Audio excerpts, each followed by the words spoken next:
안녕하세요. 잠들기 전 책 읽어드리는 해피 북나잇입니다. 오늘도 평안한 하루의 마무리 되시길 바랍니다. 오늘 읽어드릴 책은 가오 위엔의 나는 내가 괜찮은 줄 알았다 입니다.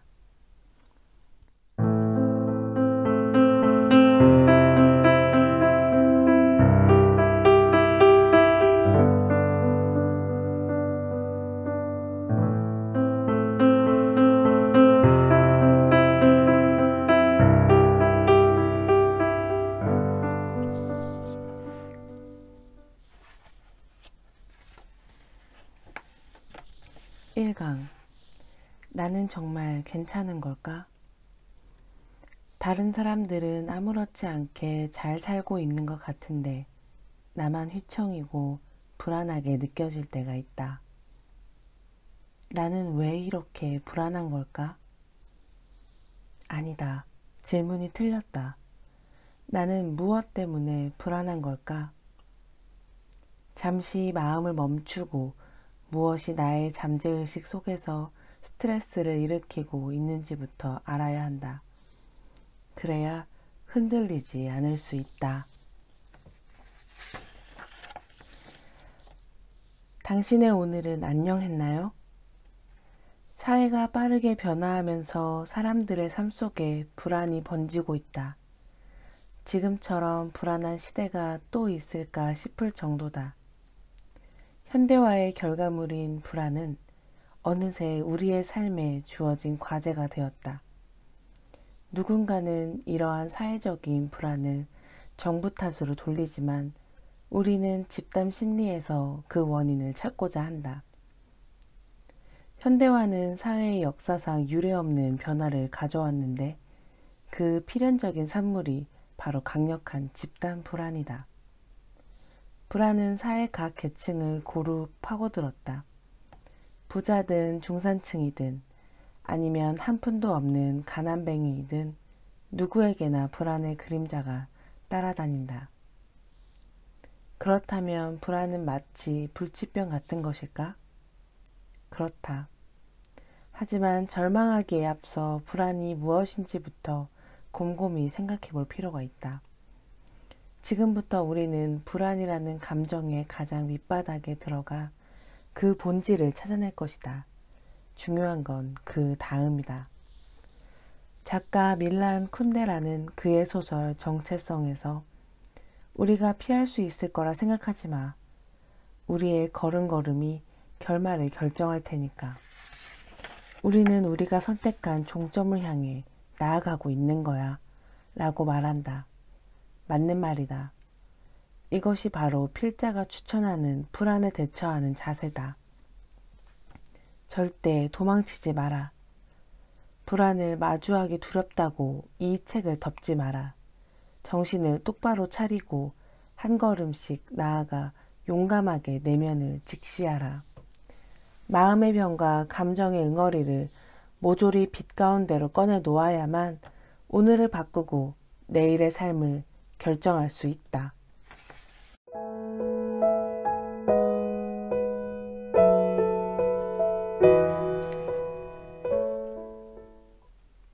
이강. 흔들리고 있다면 잠시 멈춰야 할 때다. 삶이 던지는 여러 가지 질문들에 대답하지 못할 때가 있다. 내가 누구인지, 미래에는 어떤 모습일지, 왜 사람들은 나를 인정해주지 않는 건지, 간절히 기도하면 정말 바라는 것을 이룰 수 있을지.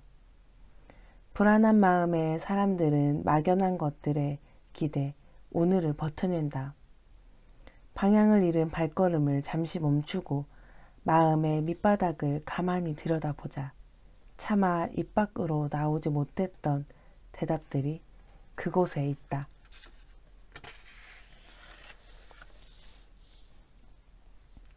정체성에 대한 불안. 나는 대체 누구일까? 성룡의 CIA는 한때 흥행에 성공한 영화다.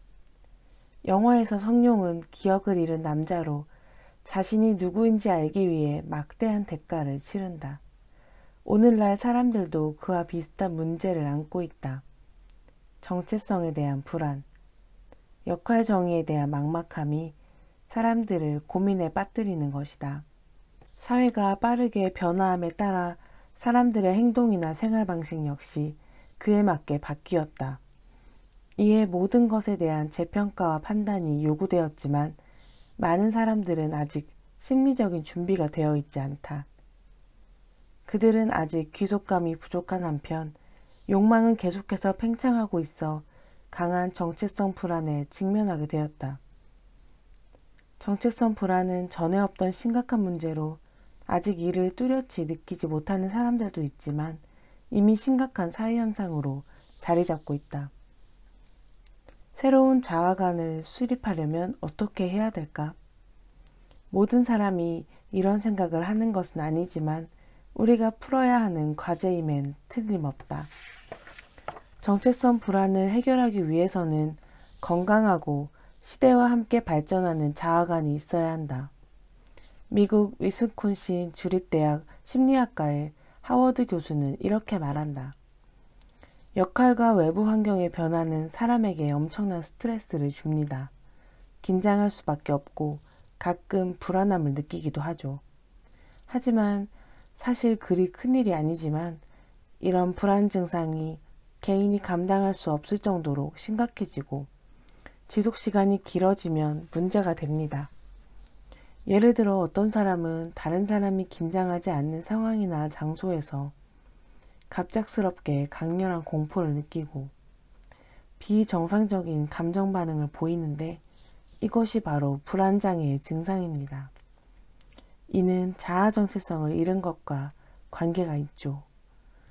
미국 전역을 대상으로 실시한 조사 결과 자아 정체성에 문제가 있는 사람이 꽤 많은 것으로 나타났다. 게다가 연령이 낮을수록 비율이 높았다. 80~90%는 35세 이전에 발생했는데 20세 정도 때가 가장 많았다. 이 밖에 중국에서 실시한 조사에서는 대학생 중 59.1%가 불안 증상을 보였으며 신입 직원 중 70%가 불안을 경험한 적이 있다고 밝혔다. 단 불안에 대한 저항 능력과 자체 회복 능력에는 차이가 있었다. 자아 정체성의 기본은 안정감이다. 자신의 완전한 환경이 외부인에 의해 침해당하면 즉각 큰 불안을 느끼게 된다. 예를 들어 부모님과 행복하게 살고 있는 사람에게 어느 날 갑자기 누군가 와서 이렇게 말하는 것이다. 안녕? 난 어렸을 때 헤어졌던 내 친형이야. 앞으로 날 형이라 불러. 그는 분명 강한 불안을 느낄 것이다. 나만의 생각은 다 어디로 갔을까? 사람들이 보는 것은 언제나 주관적이고 필요로 하는 것도 주관적이다. 내 생각에 이래야 할 것 같으니 이래야 해. 이런 생각 때문에 사람들은 종종 자신이 이해한 사물을 미화하거나 폄하한다. 고정되고 폐쇄된 환경에 사는 사람들은 자신이 옳고 자신만이 최고라고 생각하는 습관이 있고 아나무인 같은 면도 있다. 심지어 외부 환경을 무시하기도 한다. 개인도 마찬가지다. 개인은 환경의 보호를 받으며 환경에 동일화하기 쉽다. 하지만 이는 개인의 판단을 흐리기도 한다. 고정된 환경이 깨어지거나 외부와의 교집합이 발생할 때 구성원은 갑작스레 방향을 잃고 정체성을 잃는다. 프랑스의 사회심리학자 기스타브 르봉은 저서 군중심리에서 군중심리학 방면에 깊이 있는 연구 결과를 보여준다. 책에서 그는 군중을 지력이 낮은 오합지졸이라고 묘사한다. 물론 완전히 정확한 관점은 아니고 필자도 동감하진 않지만 그가 묘사하는 군중의 특징은 우리에게 경각심을 일깨워준다.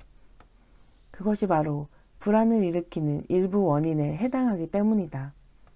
무엇이든 쉽게 믿거나 암시에 잘 넘어가거나 충동적인 특징을 지닌 사람들은 길 잃은 철새처럼 스스로 사고하지 못한다. 이들은 군중에 파묻혀 영혼을 잃어버린 개인으로 군중의 생각에 기계적으로 동조하며 그들의 행위를 따른다. 이러한 사고방식은 군중 불안 속에서 더욱 강하게 기세를 떨친다. 똑똑해 보이는 개개인이 바로 사회에 퍼지는 유언비어의 주범이 되기도 하는 것이다. 어떤 가치를 지닌 사람이 되고 싶은가? 환경이 어떻게 변하든 우리는 반드시 자신의 역할을 확실히 파악하고 지혜롭게 정의해 최적의 생활 방식을 선택해야 한다. 이를 위해서는 정신적으로, 외부적으로 역할을 제대로 정의하는 것이 필요하다. 우리가 삶을 개선하고 꿈을 이루기 위해 노력한다 해도 결과는 사람마다 다르다. 가정 환경과 재능이 비슷하다 해도 동일한 결과를 얻는 경우는 드물고 심지어 차이가 심하게 날 수도 있다. 왜 그럴까? 바로 사람마다 자아 정체성과 역할 정의가 다르기 때문이다. 역할 정의로 인한 불안을 느끼는 사람은 아무리 지력과 능력이 뛰어나도 좋은 성과를 얻기 힘들다. 반대로 자아 정체성이 확실한 사람은 능력이 떨어져도 자신에게 적합한 위치를 찾기 때문에 일이 순조롭게 풀리고 최소한 자신의 능력에 해당하는 성과를 얻을 수 있다. 쉽게 말해 역할 정의란 자신에게 적합한 위치를 찾는 과정이다. 만약 진정으로 자신의 가치를 실현하고 싶다면 먼저 아래 질문에 대한 답을 찾아야 한다. 첫째, 나는 어떤 사람이 되고 싶은가? 둘째, 나는 무엇을 하고 싶은가? 셋째, 나는 무엇을 할 수 있는가? 넷째, 나는 어떻게 해야 하는가? 이 네 가지 문제를 해결해야만 운명의 주도권을 쥘 수 있다. 만약 되는 대로 그럭저럭 행동하거나 주변의 흐름에 휩쓸려 다른 사람에게 선택권을 넘긴다면 이성적인 태도를 잃어버리고 최적의 생존 상태에 영원히 도달하지 못하게 된다. 궤도를 이탈한 우주선처럼 끝없는 우주를 정처 없이 떠도는 것이다. 그렇다면 우리는 어떻게 하면 자신을 올바르게 정의하고 이성적으로 자아 정체성을 확립할 수 있을까? 첫째, 선택은 지혜롭고 포기는 용기 있게 하라. 정의의 본질은 선택과 포기다. 다양한 기회 앞에서 최적의 선택을 할 줄 알아야 하고 이에 앞서 예리한 눈과 명확한 인식력을 갖추어야 한다. 나에게 가장 알맞은 자리는 무엇일까? 나는 어떤 길로 가야 할까? 어떤 역할이 내게 가장 잘 어울릴까? 이것이 바로 선택이다. 이에 대해 고민하고 이성적으로 분석해야만 역할을 제대로 정의할 수 있고 그 다음에 자신에게 맞는 방향을 향해 나아갈 수 있다. 하지만 포기해야 할 때에는 용기를 발휘해야 한다. 우유부단해서도 미련을 가져서도 안 된다. 너무 많은 것을 고려하는 사람은 놓지 못하는 것이 많아서 불안에 빠지기 쉽다. 그런 사람은 다양한 일을 겸직하는 사람처럼 자신에게 여러 역할을 설정해 놓고 그중 어느 하나도 포기하려 하지 않는다. 반면 지혜로운 사람은 현명하게 선택하고 용감하게 포기할 줄 안다. 아무런 의미 없는 선택사항들을 버리지 않는다면 그것들은 결국 정서적으로 마이너스가 되어 불안을 더하는 방해 요소가 될 것이다. 우리 인생의 합리적인 역할을 설정하기 위해서는 먼저 선택과 포기를 배워야 한다. 둘째, 직업은 신중하게 결정하라. 직업은 한 사람과 그 앞날에 관련해 그의 일생을 결정한다. 사회적 지위와 역할을 결정하는데 직업이 큰 비중을 차지하기 때문이다. 예를 들어 상장회사의 CEO와 노점 주인의 사회적 지위와 역할은 완전히 다르다. 만약 상장회사의 CEO가 꾸민 사람이 일을 열심히 하지 않아서 결국 야시장에서 옷을 팔게 된다면 그의 역할 정의에는 문제가 생기고 강렬한 불안감이 일어날 것이다. 또한 현실에서 많은 사람들은 치밀한 계획과 이성적인 분석 없이 직업을 선택하기도 한다. 심지어 임의와 우연에 의해 좌우되며 그런 요소들이 노예가 되고 결국 자신의 장점과 꿈에 걸맞지 않은 일을 하면서 평생을 매어 살게 된다. 그들은 종종 불만을 토로한다. 난 이 일이 싫어. 아마도 세상에서 가장 재미없는 일일 거야. 하지만 그들에게는 이런 상황을 바꿀 능력도 용기도 없다. 이렇듯 잘못된 선택을 하면 계속 잘못된 방향으로 나아가 결국 정체성의 위기를 겪는다. 이런 상황을 피하기 위해서는 스스로 정확한 위치를 잡겠다는 의식이 있어야 한다. 직업에 대해 진지하고 엄숙하게 고민한 결과를 실제 상황에 결합해 최종적으로 선택해야 한다. 자신의 위치를 명확히 하고 흥미와 관심 있는 분야를 파악한 다음 그에 맞게 직업을 선택해야만 실패를 피하고 인생을 성공적으로 이끌어갈 수 있다. 셋째, 목표는 높게, 출발점은 낮게 잡아라. 인생의 목표는 높게 잡는 것이 좋다. 앞으로의 인생을 넓게 바라보고 커다란 야심을 품으라는 것이다. 그러면 자신감이 커지고 꿈의 수준도 업그레이드 된다. 하지만 중요한 건 그 다음이다. 바로 낮은 지점에서 출발해야 한다는 것이다. 출발점은 낮은 것이 좋다. 하늘이 아닌 땅을 보면서 한 걸음 한 걸음씩 작은 일부터 차근차근 해 나가야만 눈만 높고 재주는 떨어지는 실수를 범하지 않는다. 높은 이상과 허황된 꿈을 확실히 구분하자. 자신의 현실을 충분히 이해한 것을 바탕으로 이상을 세우고 그것을 이루기 위해 단계별로 주어진 일을 성실히 하라.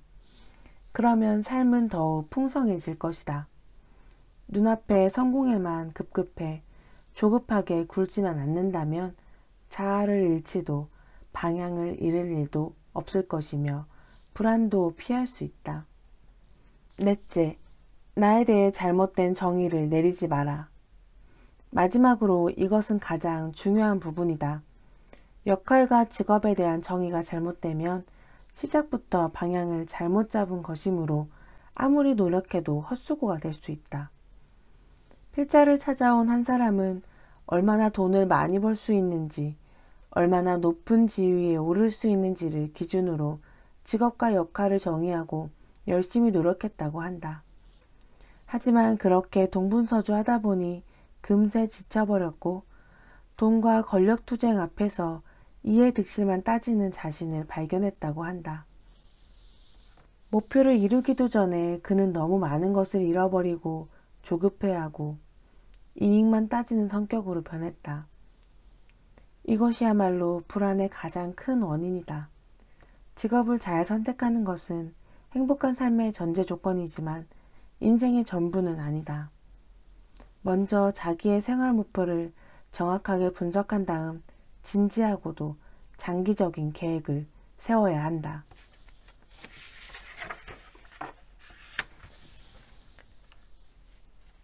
책임에 대한 불안.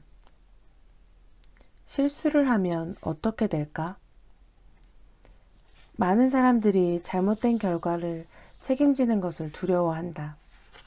그들은 일할 때 행여 실수라도 저지를까봐 전전긍긍하고 퇴근하기 전 그날 자신의 업무에 문제는 없는지 걱정스러워한다.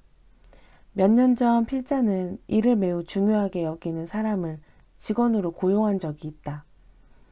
그는 40일을 일했을 뿐인데 그중 20여일을 불면증에 시달려 수면제를 먹고서야 잠이 들었다고 한다. 그 결과 그는 항상 긴장하고 있는데도 업무 상태는 매우 좋지 않았다. 작은 일도 조심스럽고 꼼꼼하게 처리하긴 했지만 실수가 잦은 건 어쩔 수 없었다. 한 달의 관찰 기간이 끝나고 계약을 해야 할 시기가 다가왔다. 필자는 그를 면담해 보기로 결정했다. 그의 자존심을 자극하지 않기 위해 퇴근 시간을 골라 아무도 모르게 그를 조용히 필자의 사무실로 불렀다. 그리고 긴장을 푸는 데 도움이 되는 잔잔한 클래식을 틀어놓고 차를 한 잔 건넸다. 왜 그렇게 긴장하는지 말해줄 수 있나요? 그런데 그는 두려움이 가중된 것 같았다. 사장님, 고치겠습니다. 다음엔 이런 일이 없을 겁니다. 아주 짧은 대화였는데도, 게다가 필자가 그를 비난하지 않고 호의적으로 대했는데도 그는 두려움을 드러냈다. 그는 자신이 무슨 잘못을 했는지 알지 못했고 그저 필자가 그를 부른 것이 자신을 단단히 혼을 내거나 해고하기 위해서라고 생각했다. 매일 안절부절 못하는 직원이 업무를 순조롭게 진행하기란 거의 불가능하다. 필자는 그에게 여러 번 기회를 주었지만 그는 끝내 마음속 장애물을 넘지 못하고 압박에 굴복하고 말았다. 얼마 후 그는 사직서를 내고 회사를 떠났다. 용기를 잃어버린 어른 아이들.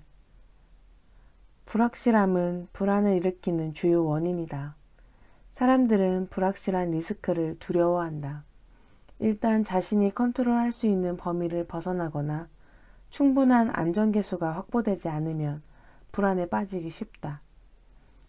예를 들어 주식을 매매할 때 특히 초조하고 긴장된다고 토로하는 사람이 있는가 하면 난이도가 높은 큰 프로젝트를 진행할 때마다 위축되고 망설여지는 마음과 실랑이를 벌인다고 말하는 사람도 있다. 이 일을 해야 할까? 하지 말아야 할까? 결과가 나쁘면 어떡하지? 이러한 마음 상태는 당연히 문제가 된다. 실패를 두려워하고 결과에 대한 책임을 회피하는 사람은 책임감이 부족한 사람이다. 투자자를 위해 주식을 매수한 그 순간부터, 어려운 프로젝트를 접수한 그 순간부터 불안과 걱정, 곤혹스러움이 시종일관 머릿속을 떠나지 않을 것이다. 주식을 하는 사람들은 새로운 주식을 매입할 때마다 주가가 오를지 말지 초조해하며 어느 시점에 팔아야 할지 망설이곤 한다. 비교적 높은 가격의 주식을 팔았다고 해도 마찬가지다. 앞으로 주가가 더 오를지, 자신이 손해를 보지는 않을지, 자신의 결정이 맞을지 날마다 고민한다. 주가가 떨어지면 불안감은 더욱 확실해진다. 더 이상의 손해를 막기 위해 과감히 손을 털고 나온다 한들 불안은 더욱 가중된다. 아무리 주가가 계속 떨어져도 마찬가지다. 왜냐하면 주가가 바닥을 친다는 것은 투자 기회를 의미하기도 하니 말이다. 따라서 아침에 싼 가격으로 주식을 다시 사들여야 되나 다시금 고민하게 된다. 그러나 가장 불행한 경우는 주식을 팔고 난 다음부터 주가가 오를 때다. 그러면 사람들은 땅을 치고 후회한다. 이럴 줄 알았으면 조금 더 버틸 걸 그랬어. 이들은 매일 두려움과 불안감에 휩싸여 후회와 자책에 시달린다. 인생이 너무 고달프지 않는가? 사실 이들은 문제가 무엇인지 정확히 알지도 못한 채 결과를 받아들일 용기도 내지 못한다. 그들이 불안에 빠지는 근본적인 이유는 자신감이 없기 때문이다. 자신이 없으니 뭘 하든 망설이게 되고 설령 결과가 좋다고 해도 이것저것 따지면서 혹시라도 돌발 상황이 벌어질까 두려워한다.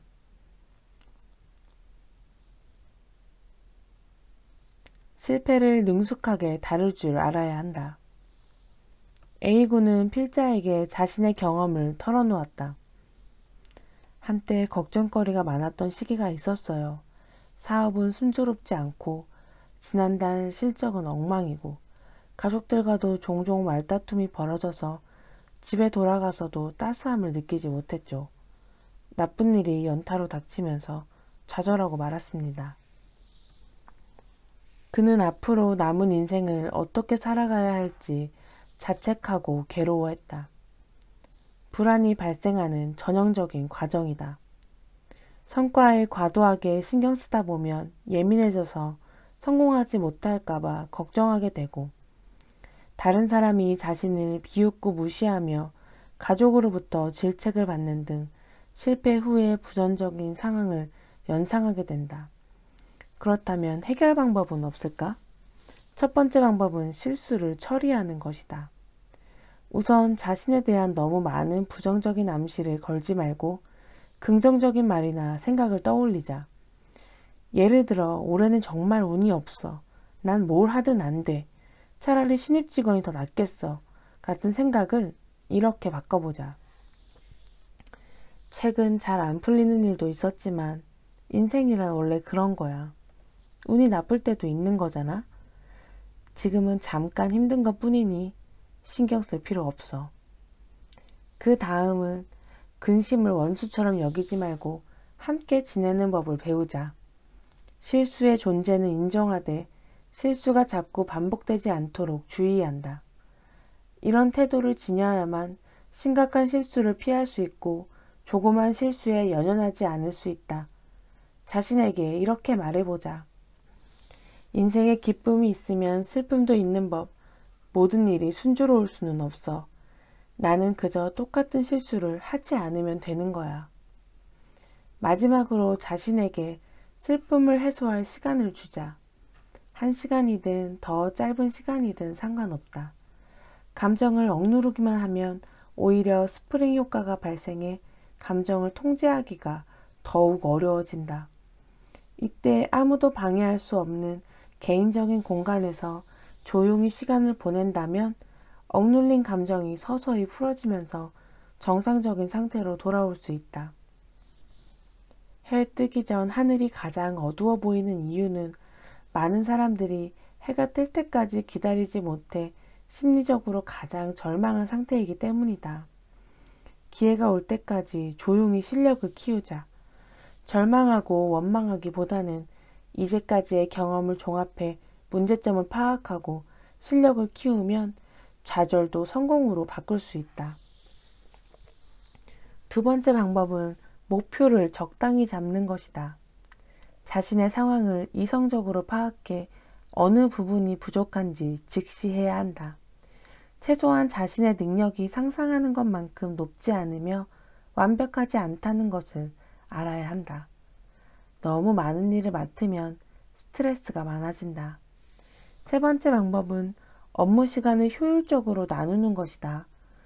일을 작은 단위로 나누어 중요한 순서대로 배치하고 자신의 능력에 따라 할 수 있는 일을 해야 한다. 단 자신의 능력을 과신하거나 지킬 수 없는 약속을 해서는 안 된다. 자칫 일이 틀어지면 의기소침해질 수 있기 때문이다.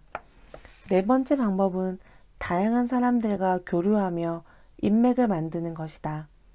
혼자 생활하고 혼자 일하면 상태를 더욱 악화시킬 뿐이다. 마지막으로 평소 외부 활동 참여하는 것을 권한다. 친구들과 식사하고 이야기를 나누는 동안 심리적으로 안정되고 자신감도 높아진다. 간단한 운동으로 신체를 단련하고 영화를 보거나 음악을 듣는 것도 좋다. 이런 취미 활동은 너무 많으면 생활이 주객전도 될 수 있으므로 적절히 조절해야 한다.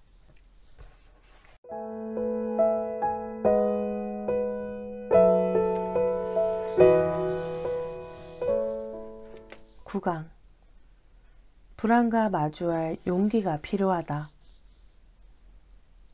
누구나 자신이 바뀔 수 있으리라 생각하지만 기적은 한순간에 만들어지는 것이 아니다.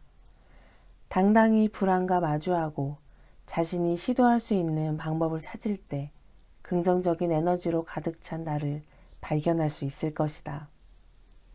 우리는 더 이상 불안하지 않은 인생을 만들어갈 수 있다.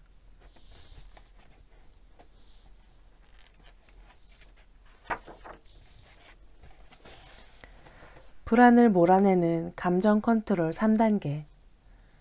지금과 같은 시대 환경 속에서 자제력은 개인의 가장 중요한 능력으로서 앞으로의 발전과 생활의 질에 큰 영향을 미친다. 사람들은 어떻게든 빨리 자신을 표현하고 자신의 가치를 실현하고자 하지만 모든 것이 혼란스러운 이 시대에서는 자신을 통제할 줄 아는 사람이 인정을 받곤 한다. 많은 사람들은 감정을 다스리지 못해 종종 폭주를 일으킨다. 일단 감정이 폭발하면 말로 남에게 상처를 입히거나 사고를 일으키는데 나중에 정신 차리라고 후회해도 이미 수습할 수 없는 경우가 다반사다. 감정적으로 행동하는 것은 가장 진실한 표현 방식이지만 이미 시대적으로 인정받지 못하고 있다. 우리는 감정적인 표현 방식을 자아 통제가 가능한 범위 내로 제한해야 하는데 이 과정은 크게 세 부분으로 이루어진다. 1단계 감정 수습하기. 주의력을 다른 곳으로 돌린다. 감정의 포커스를 즐겁고 긍정적인 일에 맞춘다. 현재의 나쁜 감정을 분산시켜 골치 아프게 만드는 것들 사이의 관련성을 모조리 끊어버린 후 일부러 즐거운 기분을 끌어올린다. 나쁜 감정은 생기는 즉시 없애버려야 한다. 그렇지 않으면 나쁜 감정이 쌓여 결국 감정의 폭발이 일어날 수 있다. 그런 다음 원칙에 해당하지 않는 자극을 약화시킨다. 나쁜 감정이 들기 시작하면 마음의 문을 통제하고 단단히 잠가야 한다. 그것이 원칙과 관련 없는 문제라면 그냥 무시하고 흘려버리자. 듣지도 보지도 생각하지도 않으면 자극을 피할 수 있다. 2단계 감정 전환하기. 다른 사람의 잘못을 용서하자. 다른 사람의 과실을 용서하지 않는 것은 사실 당신 자신을 벌주는 것과 같다. 이럴 때 입장을 바꿔 생각해보자. 누구나 실수를 할 수 있다. 따라서 상대방에게 관용을 베푸는 것은 자신에게도 관용을 베푸는 것이니 당신의 마음이 더욱 넓어질 수 있다. 그리고 장기적인 측면에서 문제를 생각하자. 감정의 통제가 어려운 이유는 상당히 부정적인 분위기 속에 우리의 주의력이 집중되어 있기 때문이다. 이럴 때는 그런 환경을 벗어나 장기적인 측면에서 상황을 생각해보고 부정적인 감정이 드는 원인과 영향을 돌아봐야 한다. 예를 들어 자신의 나쁜 감정 때문에 친구의 믿음을 잃거나 친밀했던 협력 파트너를 잃게 될 수 있다고 생각하면 자제력을 충분히 발휘해 감정을 조절할 수 있을 것이다. 마지막으로 사고방식 전환으로 감정을 효과적으로 분출하자. 나쁜 감정도 자신에 대한 채찍과 당근으로 바꿀 수 있다. 합리적으로 문제를 해석하고 이득을 따져보면 자신의 현재 상황과 문제의 심각성을 파악해서 조금 더 건설적인 생각을 하는데 에너지를 쏟을 수 있다. 이렇게 하면 합리적인 방식으로 감정을 분출할 수도 있고 일도 적극적으로 추진할 수 있어 일거양득이라 할 수 있다. 3단계 감정 쏟아버리기. 적당한 방식으로 감정을 표현하자. 이런 과정을 거치면 나쁜 감정은 기본적으로 통제되지만 그렇다고 나쁜 감정을 마음속에 쌓아두면 결국엔 폭발하게 된다. 따라서 글을 쓰거나 말로 풀거나 운동을 하는 등 나쁜 감정을 몸 밖으로 배출해야 한다. 이렇게 자기만의 방법으로 감정을 털어내는 것은 개인에게 자유와 품위를 선사한다.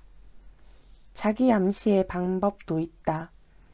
자기 암시는 나쁜 감정을 관리하는 가장 좋은 방법으로 이를 통해 효과적인 피드백 기제를 수립할 수 있다.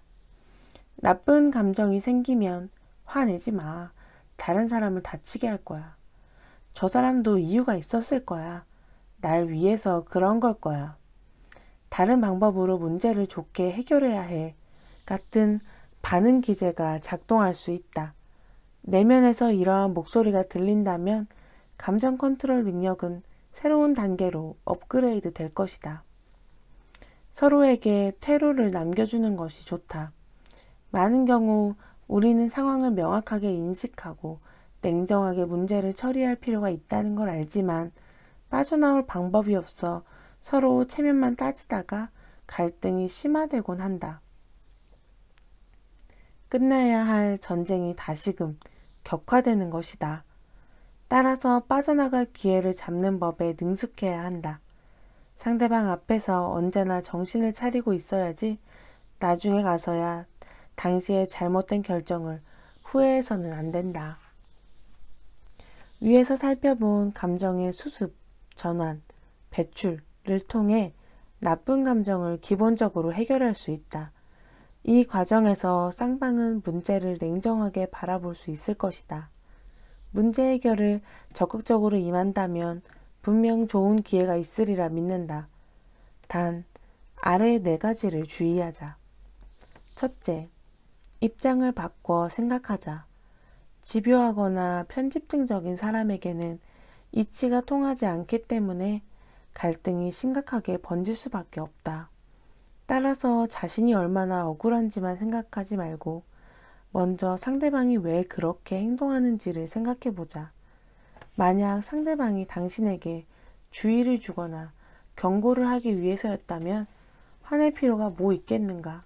설령 상대방이 악의적이었다 하더라도 왜 다른 사람의 잘못 때문에 자신을 벌주려 하는가? 입장을 바꾸는 것은 단지 생각의 전환이 아닌 관념의 전환이다. 입장 바꿔 생각하는 습관이 되면 당신의 교제 능력과 생각의 깊이, 성숙도는 크게 향상될 것이다. 둘째, 즐거운 일을 찾아라. 나쁜 감정이 곧 폭발할 것 같고 스스로도 이미 통제력을 잃었다면 얼른 현장을 벗어나 갈등이 심화되는 것을 막아야 한다. 조용한 곳을 찾아 자신이 좋아하는 일을 하거나 잠깐 눈을 붙여보자. 당신이 즐거운 일을 찾았다면 나쁜 감정은 더 이상 당신을 흔들 수 없을 것이다. 당신의 이성은 승리했다. 셋째, 긴장으로 나쁜 감정을 잠재워라. 나쁜 감정이 생길 때면 그보다 더 중요한 일이 있다는 사실을 의식해야 한다. 예를 들어 업무나 공부, 회의나 강연 같은 거 말이다. 이러한 것들을 우선순위에 놓으면 현재의 갈등은 의미를 잃고 계속되어야 할 이유가 사라진다. 설령 나쁜 감정이 이미 생겼더라도 더욱 긴장되는 업무나 공부에 몰두하면 감정을 효과적으로 발산할 수 있다. 넷째, 적절한 해소 방법을 찾아라. 근육을 풀어주는 것은 나쁜 감정을 배출하는 데 도움이 된다. 우리가 분노할 때면 근육은 팽팽하게 당겨지는데 이렇게 팽팽해진 근육은 더 나은 공격 대상을 찾을 수 없을 경우 상대방을 공격하기 쉽다. 이럴 때는 운동을 통해 근육을 압박함으로써 몸과 마음이 풀어질 수 있도록 하는 것이 좋다. 감정을 계속 마음속에 누르다 보면 결국 심장 기능에도 영향을 끼쳐 질병을 일으킬 수 있으므로 적절한 해소 방법을 찾아야 한다. 책을 보거나 영화를 보거나 친구와 수다를 떠는 등 여러 방법이 가능하다. 감정을 발산할 수 있고 나쁜 감정을 불러일으키지만 않는다면 어떠한 방법이든 좋다.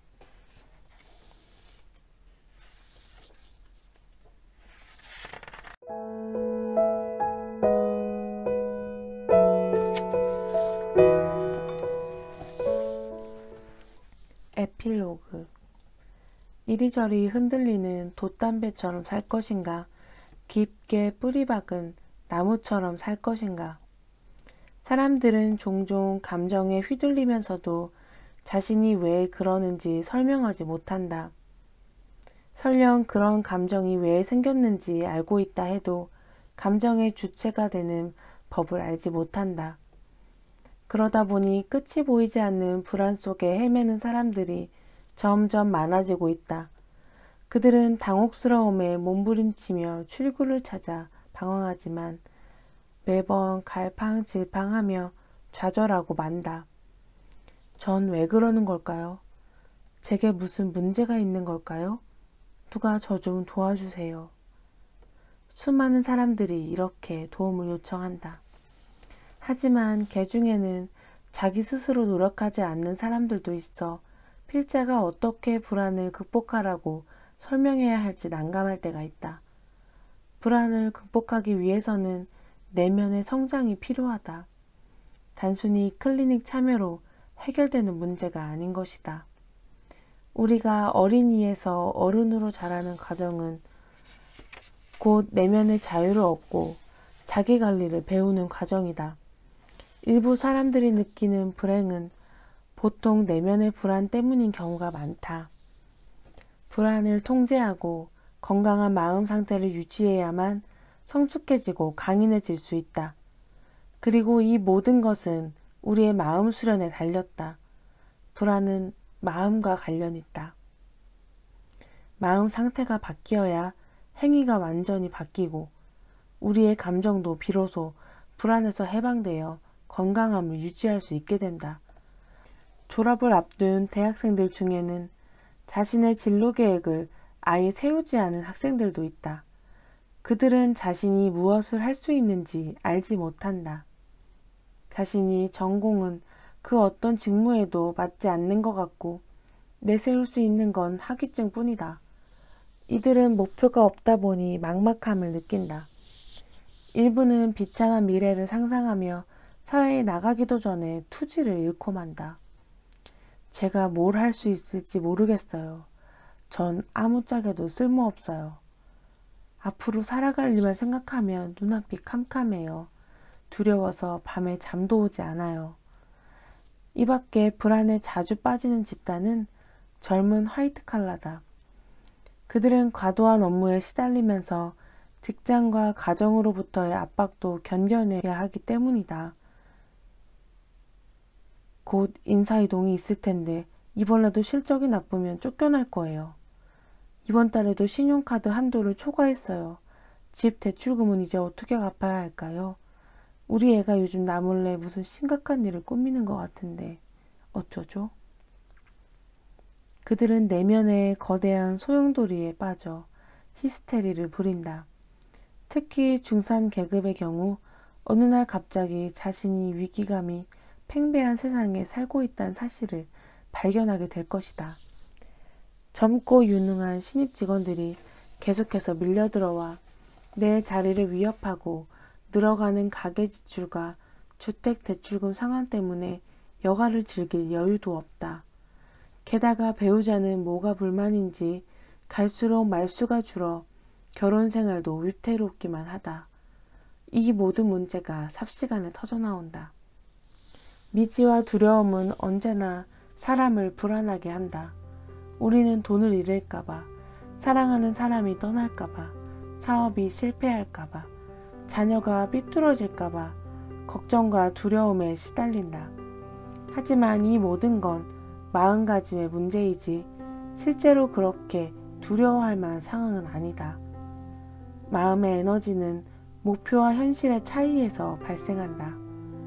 우리가 불안함을 느끼면 마음은 부정적인 에너지를 발산해 우리로 하여금 길을 잃게 만든다. 나는 이 책이 마음속 불안의 근원을 해부해 사람들이 목표와 현실 사이의 실제 차이를 깨닫고 마음 치료법을 찾도록 도와줄 것이라 믿는다. 불안이라는 긴 터널에서 벗어나 담담하고 담대하게 자신의 길을 갈 수 있기를 바란다.